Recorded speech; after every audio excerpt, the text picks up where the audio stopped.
Good day everyone, my name is Jan Joshua Toscano from BEd1A and I will be presenting the language register and the language varieties. First one is language register. Register in language and communication refers to the conveyed formality of speech as determined by the social context of an exchange. Register is conveyed by a speaker who adapts their language to illustrate to their audience how formal the exchange is based on their relationship. So, there are the 6 types of language register. The first one is frozen. A frozen register means that the type of language used has not changed over time and will remain the same in the future. A frozen register contains language that stays the same whenever it is spoken or written. So, sa frozen, ito yung language na hindi nababago kahit matagal na panahon. Like, example is yung mga laws or batas natin na sinusunod galing sa government. Then, the second one is formal. Formal register is neither colloquial nor personal and is the register that is mostly used in academic writing. It is a register where strong opinions can be expressed objectively. It does not break any of the rules of written grammar and often has a set of rules of what not to do when using these registers. So, ginagamit naman natin yung formal register language kapag meron tayong mga kausap na nakakataas or yung mga ginagaling natin. Like, example is teacher or manager. So, ginagamit natin yung formal para may pakita natin yung paggalang at pagrespeto natin sa kanila. So, kagaya sa isang wedding receptions, kailangan nating magsuot ng formal dahil required sa isang mga ceremony ang formal na kasuotan. And the third one is consultative. Consultative register is a type of a register that is used in professional or formal settings, where there is a need to exchange information, provide advice, or solve a problem. So, na-apply naman natin yung consultative kapag tayo ay nanghingi kahit na bilin or tangkilikin yung ating produkto or sa elections kapag nagawa tayo ng plataforma na makakatulong sa mga tao para makuha natin yung boto nila sa atin. Then, the fourth one is casual. Casual register, sometimes also called informal register, describes speech that is informal or emphasized. This type of speech uses many non-standard grammatical forms such as slang, incomplete sentences, or regional phrasing. So, ginagamit naman natin yung casual kapag tayo ay nakipag-communicate sa mga family or sa mga close friends natin. Like example, kapag tinawag ka ng kaibigan mo and sasabihin niya, hoy, tapos yun, mga ngamusta siya din. Another example, kapag sa magbabarkada, madalas nila sabihin sa kaibigan nila, bilang response is yung word na omsim or yung biniliktad na term ng mismo or it means accurate.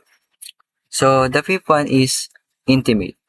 Intimate register describes speech that is about personal topics used between close acquaintance such as family members, close friends, or romantic partners, and can employ. A listener will usually also use intimate register to reply to someone also using this register. Ito naman yung kapag may pag-uusap yung mag-partner or yung husband and wife na nag-uusap sila na about mahal nilang isa't isa and etc. Then, the sixth and the last one in language register is the private. Private language register are often employed in situations such as personal conversations, family interactions, or among friends. So let's go to the next topic, which is the variety of language. A variety of language is a general term for any distinctive form of a language or linguistic expressions. Linguists commonly use language variety or simply variety as a cover term for any of the overlapping subcategories of a language, including dialect, register, jargon, and idiolect. So there are the 8 types of language varieties. The first one is the standard. A standard language is a variety of language that used by the governments, in the media, in school, and for international communication. There are different standard variety of English in the world, such as North American English, Australian English, and Indian English. Ginagamit natin yung standard varieties like sa school na continuous yung mga tinuturo or nakapokus sa mga need matutunan ng mga student based sa curriculum na ipinapatubad ng government or the DepEd. And the second one is the jargon. Jargon is the complex language used by experts in a certain discipline or field.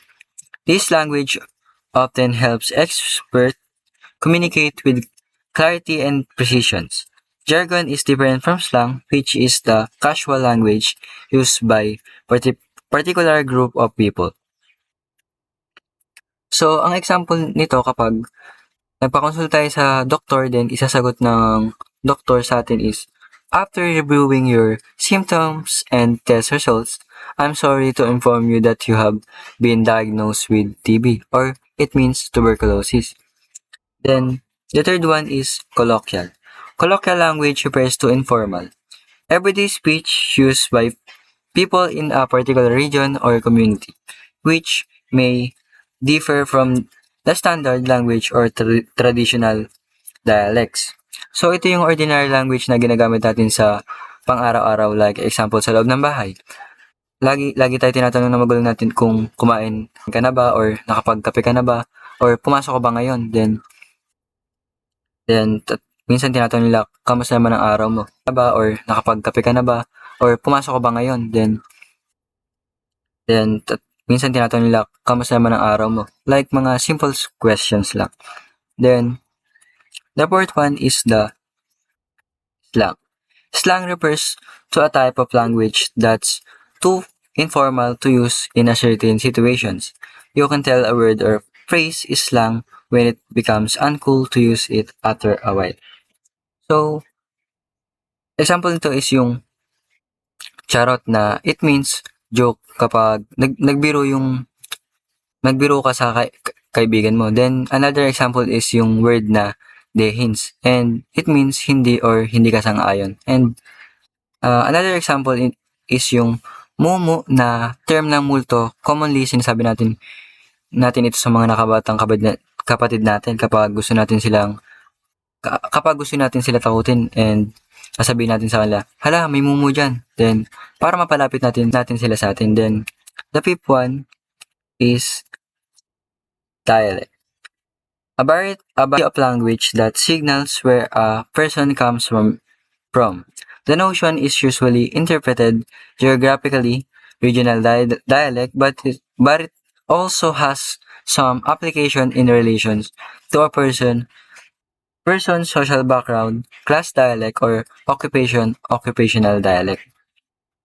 So, ang example ng sa dialect is, kapag lumaki ka sa Batangas, is minsan yung madalas na words na sinasabi na din is, pagkakalami naman na ring lome. Tapos yung the next example is, hoy, awate yung mga bata at nagpangbabag na.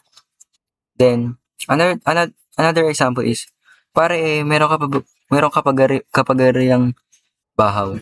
Then, the sixth one is the fatwa. Original dialects of a language, especially French, usually considered substandard accents, dialect, idiom. The usage or vocabulary that is characteristic of a specific group of people. So, examples nung sa fatwa is the music entitled ang example nung sa fatwa is the music titled Porke. Then the seventh one is the Creole. Like a pidgin, Creole is a distinct language which has which has taken most of its vocabulary from another language, the lexifier, but has its own unique grammatical rules. So ito yung kinalaki natin or yung mga unang natutunan natin na language or dialect na na-adapt natin nung mga bata pa tayo. And the last one is the pidgin. A pidgin is a new language which develops in situation where speakers of different language need to communicate but don't share a common language. Then, ang example nito is yung kapag yung mga kababayan nating Pilipino ay first time na magtrabaho sa ibang country like Japan, kailangan nilang pag-aralan yung mga salita ng mga Japanese para makapag-communicate sila ng maayos and para maintindihan din nila yung mga sinasabi ng mga tao sa country na yun. And that's all for my report. Thank you for listening.